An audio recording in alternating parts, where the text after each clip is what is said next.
테슬라를 가장 낙관적으로 전망하는 투자사임에 두고 약 8개월간 매수하지 않던 아크 인베스트가 4월 이후 처음으로 테슬라를 매수하기 시작했습니다. 우던이는 지금을 매수 타이밍으로 본 걸까요? 이번 주 뉴스 보시면 조금 감이 오실 수도 있습니다.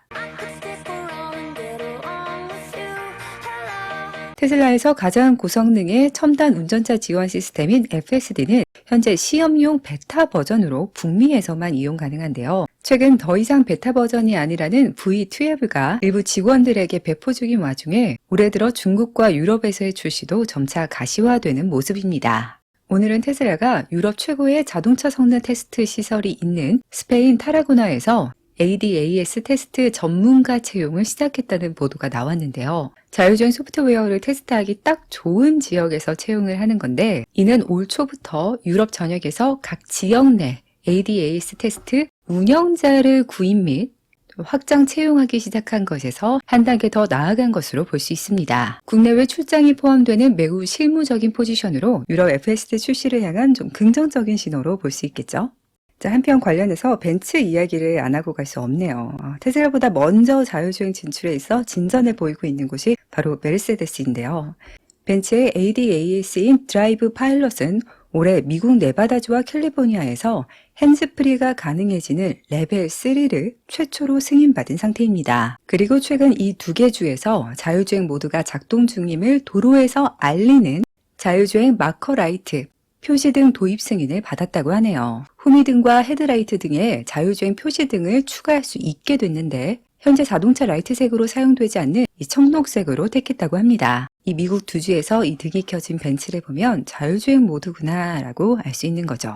제가 이 주제는 따로 스페셜로 다룰 것이라고 했는데 조금 더 기다려주세요. 마침내 테슬라 차량에서 적응형 헤드라이트가 도입될 것으로 보입니다. 적응형 헤드라이트는 속도 및 운전 조건에 따라 빛을 조절하고 바로 앞에 도로만 비추는 일반적인 헤드라이트와 달리 운전대 위치에 따라 측면 등 실제 경로를 비추는 고급형으로 유럽에서는 보편적이라고 하는데요. 테슬라는 2020년 이후 모든 차량에 새로운 LED 매트릭스 헤드라이트를 장착했는데, 그럼에도 지금까지 이 적응형 기능을 도입하지 않고 있었습니다. 그러나 최근 유럽 인증 문서에서 어댑티브 메인빔이라는 이름으로 기능 출시 인증을 받았음이 확인됐고, 곧 소프트웨어 업데이트를 통해 출시될 것으로 보인다고 하네요. 다만 현재로선 뉴 모델3 하이랜드에만 해당되는 것 같은데, 그래도 소프트웨어로 진행되기에 2020년형 이후 모든 차량으로 확대될 가능성이 높아 보입니다.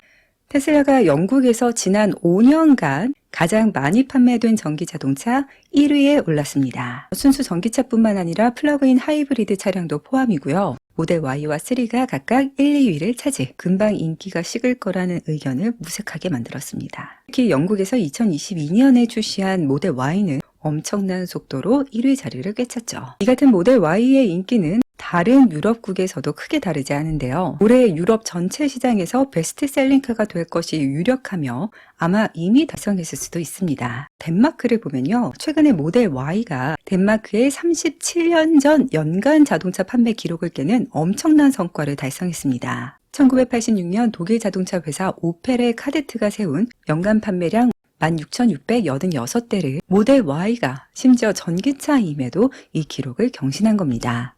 지난 10월 10년 전 폭스바겐 업의 덴마크 연간 최대 판매 기록을 넘어선 것에 이어서 37년 기록마저 깨버렸다는 거 정말 대단하지 않나요? 이러한 덴마크 시장인데 최근 스웨덴 노조 파업에 덴마크 노조 단체들이 연대하면서 판매에 영향을 끼치게 될지 조금 우려되는 상황입니다. 덴마크 운송노조는 어제부로 파업에 동참했고, 덴마크 연기금 펀드는 이달 초 테슬라 주식을 모두 매각하기로 했습니다. 누가 더 손해일지는 모르겠지만, 이렇게 다른 유럽 국가 노조단체들의 지지까지 얻고 있는 가운데 파업의 주축인 스웨덴 노조는 오늘 노조원임에도 파업에 동참하지 않고 테슬라 스웨덴에 출근 중인 조합원들을 퇴출시키기로 결정 내렸다고 합니다. 그래도 다행히 가장 문제가 되고 있는 신차 번호판 배송 중단과 관련해 테슬라가 우회하는 스마트한 방법을 찾아 연말 인도량에는 큰 차질이 없게 됐는데요.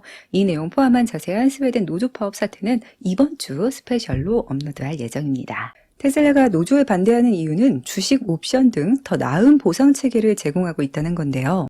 그러나 이 테슬라의 자랑인 성과 기반 스탁 옵션이 미국에서 이번에는 중단된 것으로 보입니다.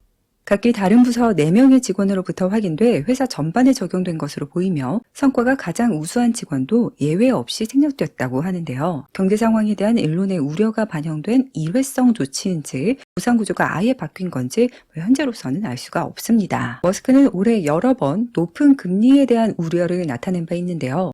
특히 고금리로 인한 월 할부금 부담이 수요 악화로 이어질 수 있어 테슬라는 지난 7월 할부 기간을 최대 7년까지 연장하는 84개월 할부 옵션을 내놓기도 했습니다. 나아가 최근 할부 이자율 자체를 낮출 수 있는 새로운 신용조합 파트너십을 맺었다고 하는데요. 현재도 테슬라 파이낸셜이나 제3자 금융기관을 통해 할부 구매가 가능하지만 대부분의 시중은행이 그렇듯 이율이 높습니다. 그러나 신용조합은 비영리 금융기관으로 미국에도 이제 신협 같은 신용조합들이 있는데요. 더 낮은 대출 이자율, 더 긴 할부 기간 등 보다 나은 옵션을 제공할 수도 있습니다. 테슬라가 파이 커넥트라는 여러 신용조합 파트너들을 모아 대출을 제공하는 이 회사와 새롭게 파트너십을 맺은 거고요. 실제 얼마나 더 낮은 금리로 제공될 수 있을지 저도 궁금하네요. 참고로 지난 9월 호주에서도 비슷하게 호주 연방은행과 제휴해 저리 융자 제공 파트너십을 맺은 바 있습니다. 이번 주 특히 화요일 충전과 관련해 좋은 소식이 많았는데 전해드리지 못해서 간단히 짚고 나중에 따로 자세히 다루도록 할게요. 먼저 내년부터 테슬라 충전 NACS 파트너십이 본격 시작되는데요. 마침내 폭스바겐 그룹도 북미 차량에 NACS를 표준으로 채택하겠다고 발표했습니다. 진짜 이제 합류 안 한 브랜드를 찾는 게 더 빠를 것 같아요. 이 같은 흐름에 같은 날 백악관이 SAE 기관의 NACS용 기술정보 보고서를 표준 개발 과정의 핵심 단계로 인정하였고 NACS 표준화를 달성하면 EV 소유자의 충전 경험이 향상될 것이라며 성명을 통해 공식적으로 NACS 표준화를 지지했습니다. 대박이죠. 기타 소식은 헤드라인으로 영상 아래 더보기란에서 확인하실 수 있고요. 끝으로 개조화 계절 이벤트 안내해드리면서 영상 마무리할게요.